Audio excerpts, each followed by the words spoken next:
Shalom, teman-teman yang dikasih Tuhan. Saat ini saya Reno kembali membagikan renungan firman Tuhan untuk memberkati kita semua, diambil di dalam Yesaya pasal 54, ayat yang ke-15 dan ayat yang ke-17. Dikatakan, apabila orang menyerbu, itu bukan berasal dariku, siapapun yang menyerbu engkau akan rebah menghadapi engkau. Ayat 17, setiap senjata yang ditempa melawan engkau tidak akan berhasil, dan setiap orang yang melontarkan tuduhan terhadap engkau dalam pengadilan akan engkau buktikan bersalah.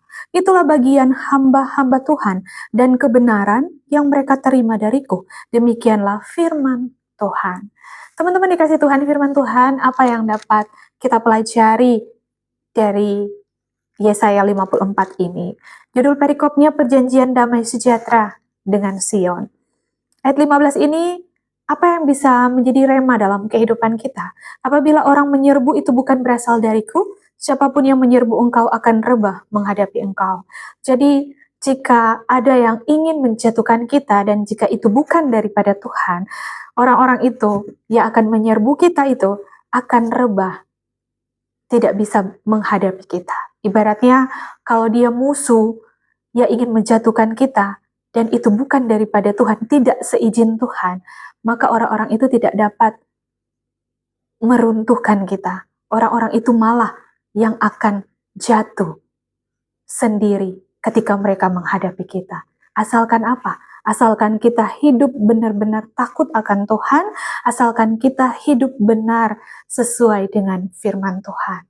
Tapi kalau kita hidup di dalam keegoisan, di dalam kepahitan, iri hati, benci, pesta pora, hawa nafsu, percabulan, tentang dunia, maka setiap orang yang ingin menjatuhkan kita bisa terjadi karena apa? Karena kita jauh daripada Tuhan.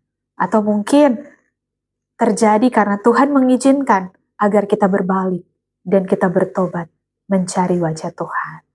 Teman-teman dikasih Tuhan, di ayat yang ke-17, dikatakan setiap senjata yang ditempa melawan engkau tidak akan berhasil. Apapun serangan-serangan yang akan mereka rancangkan untuk menjatuhkan kita, itu tidak akan berhasil. Malahan itu akan menjadi peluru keberhasilan kita untuk menunjukkan kemuliaan Tuhan di dalam hidup kita. Dan setiap orang yang melontarkan tuduhan terhadap engkau dalam pengadilan akan engkau buktikan bersalah. Nah, teman-teman dikasih Tuhan, jika mungkin teman-teman di luar sana mengalami pemfitnahan, tuduhan-tuduhan yang tidak sesuai dengan kebenaran, hanya asumsi-asumsi dari orang-orang yang tidak menyukai kita, teman-teman tidak perlu khawatir, tidak usah takut jika berjalan dengan Tuhan. Cukup diam saja.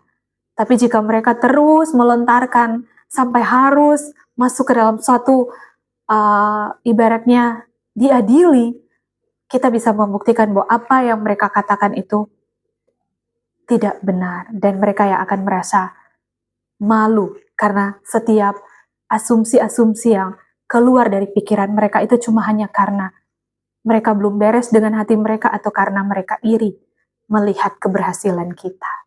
Teman-teman dikasih Tuhan, dikatakan itulah bagian hamba-hamba Tuhan dan kebenaran yang mereka terima dariku. Jadi kalau memang benar-benar kita anak-anak Tuhan, kita hidup dalam kebenaran dan kita benar-benar adalah hamba-hamba Tuhan, bukan hamba uang, tapi hamba-hamba Tuhan, maka setiap senjata yang mau ditempa untuk kita, itu akan menjadi peluru keberhasilan kita. Itu tidak akan menimpa kita. Bahkan setiap orang yang ingin melontarkan tuduhan-tuduhan palsu untuk menjatuhkan kita, kita akan membuktikan bahwa perkataan mereka itu bersalah. Karena dikatakan di sini bahwa kebenaran yang mereka terima daripadaku, itu adalah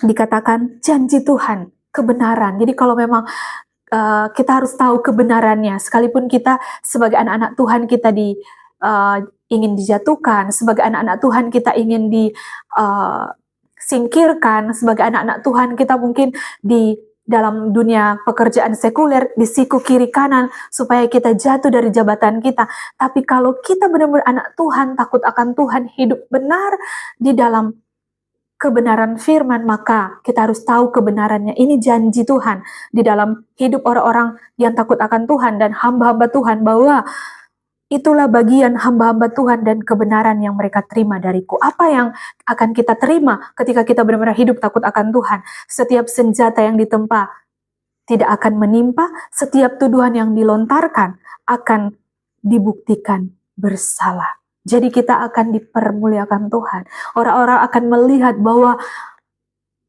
perlindungan Tuhan, penyertaan Tuhan itu ada di dalam setiap orang-orang yang hidup takut akan Tuhan.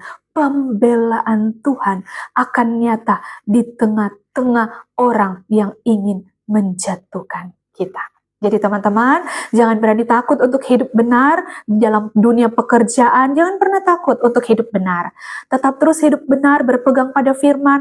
Apapun orang yang mau lakukan dalam hidup kita, selama kita bekerja sesuai dengan prosedur perusahaan, tidak ada yang dapat menjatuhkan kita. Sesuai dengan firman Tuhan, kita benar-benar melakukan itu untuk Tuhan. Kita melakukan itu untuk pekerjaan yang mulia, untuk nama Tuhan dipermuliakan dalam pekerjaan kita, apapun pekerjaan kita. Selagi nama Tuhan yang ingin kita permuliakan di dalam hidup kita, ini janji Tuhan bahwa setiap senjata akan menjadi peluru keberhasilan bagi orang-orang yang hidup takut akan Tuhan. Firman Tuhan pada hari ini memberkati kita semua. Shalom dan God bless you.